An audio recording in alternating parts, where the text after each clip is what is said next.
వడద పాయసం వస్తుంది ఇంకా.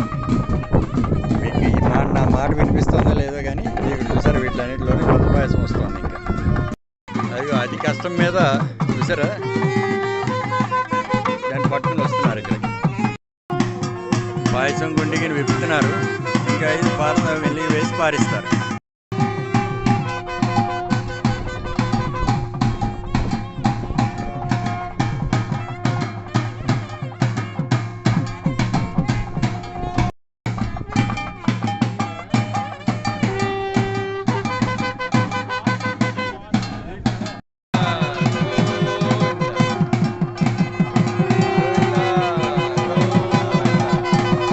చూడండి పాయసాన్ని పారిస్తున్నారు ఇలా కిందకి.